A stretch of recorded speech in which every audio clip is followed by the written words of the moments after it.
Hello, welcome back to Learn Oikonomia. In this video, we are going to see the answer to the question of how to break the vicious circle of poverty. So, breaking the vicious circle of poverty is very important, and we will be seeing the various viewpoints given by different economists regarding breaking of the very same. Let's see this. Before explaining the methods that we could adopt in order to break the vicious circle of poverty, it is important to say what is a vicious circle of poverty, and that is what I am doing right now. Vicious circle of poverty is actually, this would involve some circular constellation of forces, and these forces would be acting and reacting upon each other. And whenever these forces act and react upon each other, this will keep a country. Basically, this happens in some underdeveloped economies or UDCs or a poor nation. So these kinds of forces which act in which acts as a circular constellation would be keeping the poor nation in the clutches of poverty.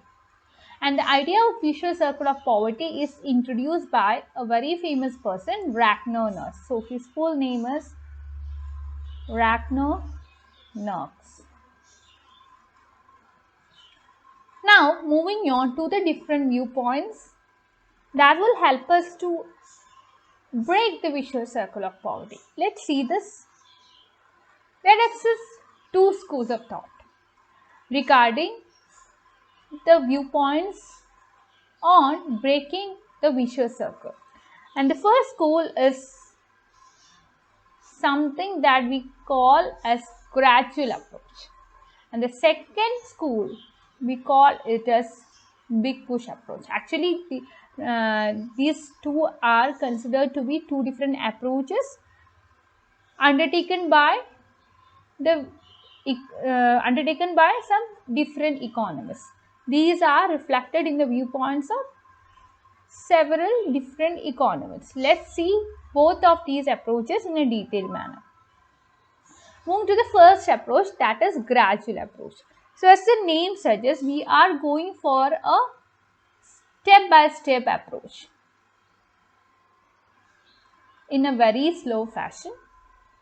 And for the very same reason, this particular approach was giving less emphasis to industrialization.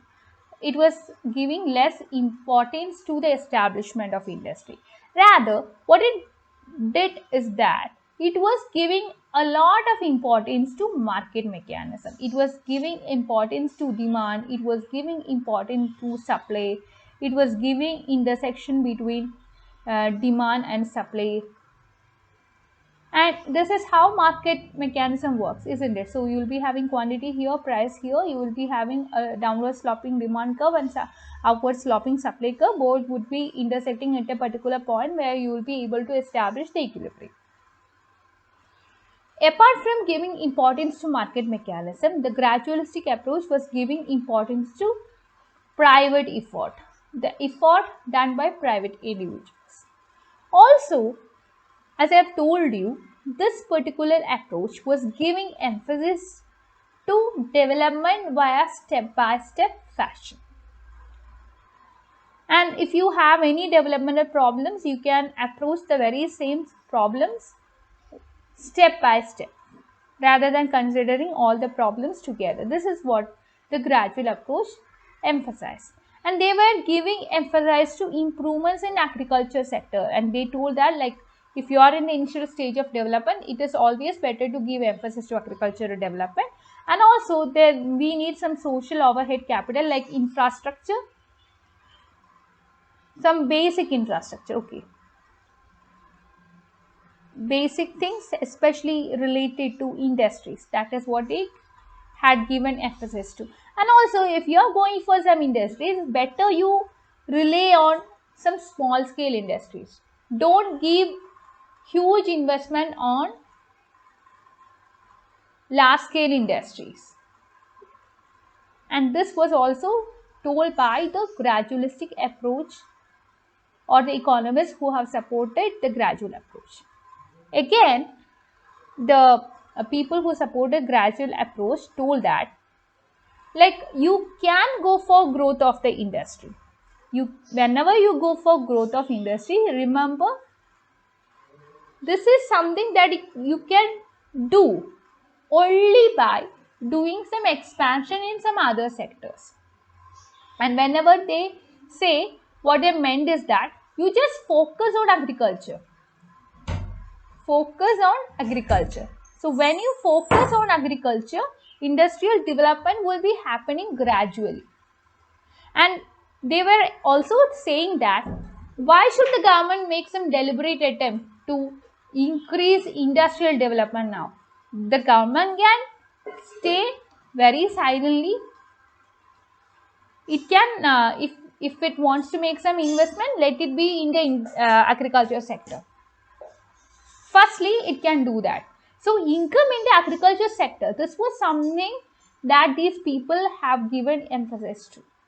This is considered to be something which will be efficiently increasing the level of income in the economy. So what they told that, if somebody wants to make some investment, let it be the investment in some production projects. Let it be some investment in irrigation development. Let it be some investment that people can make in some projects which would be increasing the agriculture production. Let it be some investment that will be facilitating the flow of goods between rural and urban areas. So this is how the gradualistic approach considered the way to break the vicious circle of poverty. They told that initially you can invest in some small scale industries. The industry development here means small scale industries. Okay, so whenever you invest here, this will be complementing the agricultural development. But gradually we will be going for manufacturing activity promotion. So the activities related to industries we can go for only gradually. Okay, so whenever agriculture income increase, so income from agriculture, when it increases, this will lead to more demand in the economy. It will be increasing the effective demand for economy, and this increase in effective demand is not only the demand for agriculture product, but also the demand for non-agricultural product would increase. This would include the manufactured goods as well. So this will be increasing the demand for capital, and this will be increasing the demand for manufactured goods as well. So this will make the economy to have a growth, and it will be breaking the vicious circle of poverty as well. That is how the gradualistic approach explained the way of coming out of vicious circle.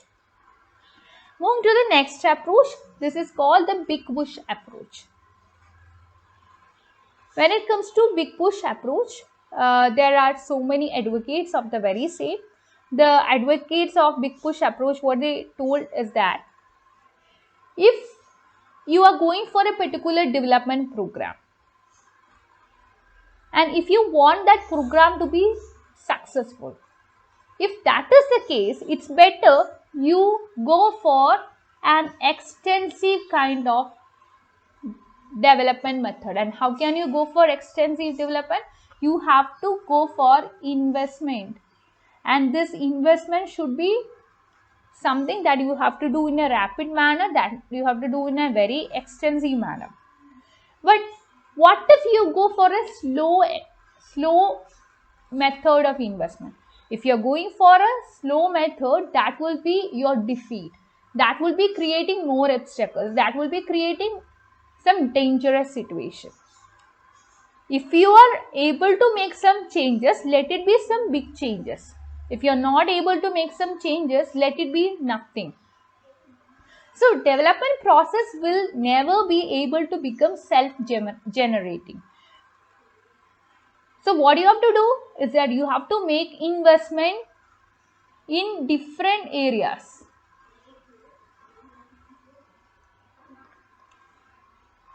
Simultaneously. Okay, you have to go for simultaneous expansion of different industries. Now, again, there existed two categories of people who supported this big push approach. Whatever be the differences between these two categories, they always regarded some certain minimum speed when it comes to development through investment.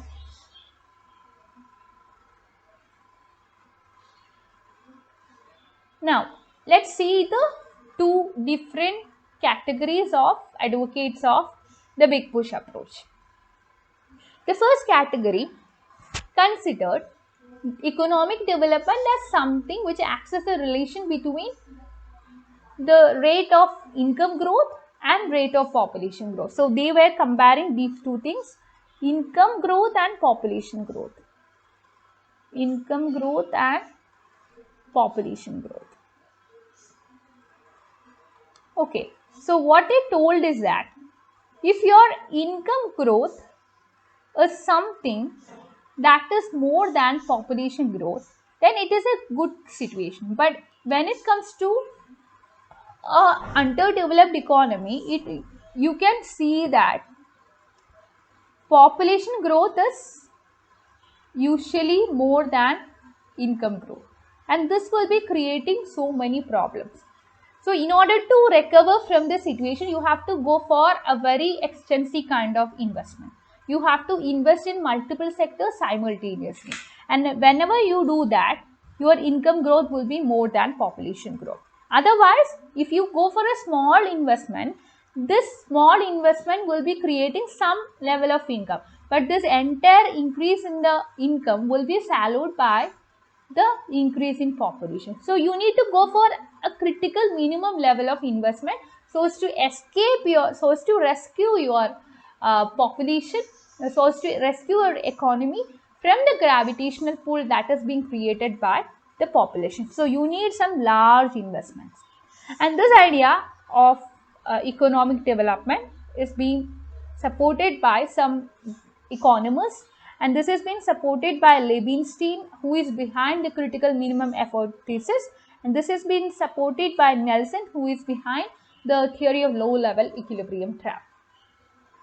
Moving to the second approach under big push theory, it says that since the vicious circle of poverty, this is something that can happen as a result of your small market. If you have small market, that will be creating so many issues. So since it is being created by small market as well as some low purchasing power of people, why this is being happening? Because the level of income of people is less, and this is why you have a small market and low purchasing power of people. If this is the condition, you have to break the vicious circle of poverty. And how you can break the vicious circle of poverty? This can be increasing the purchasing power, increasing the purchasing power, and increasing the size of market. Okay, and this particular way of looking at big push approach was giving emphasis on various indivisibilities that we have in the economy. It was giving importance to interdependence of capital and investment. And coming to people who were supporting this kind of approach, we do have Knox, and he was actually an advocate of the theory of balanced growth, who was behind the formulation of the idea of vicious circle of poverty. And then you have Hirschman, and this person is behind the development of the theory of unbalanced growth, and you have Rosenstein-Rodin, and this person says about the theory of big push. And Hirschman was supporting the idea of increasing the size of market and increasing purchasing power. Okay, and he says that okay, unbalanced growth is something that you can have because usually UDCs, underdeveloped economies, do not have sufficient resources to go for balanced growth, and that is why he was suggesting unbalanced growth approach, and he says that okay, through unbalanced growth we can extend the size of the market, we can increase the size of the market, and also we can increase the purchasing power of people. So that's all about the ways to come out of the vicious circle of poverty. Thank you for watching. You can like, share, and subscribe to this channel for more videos, and also you can be a part of my Telegram community. You can discuss your doubts there. I'll be providing the link of that in the description box. Also, you can download the Learn Oikonomia app. For that also, I'll be providing the link in the description box. Thank you for watching, and kindly like, share, and subscribe to this channel for more videos.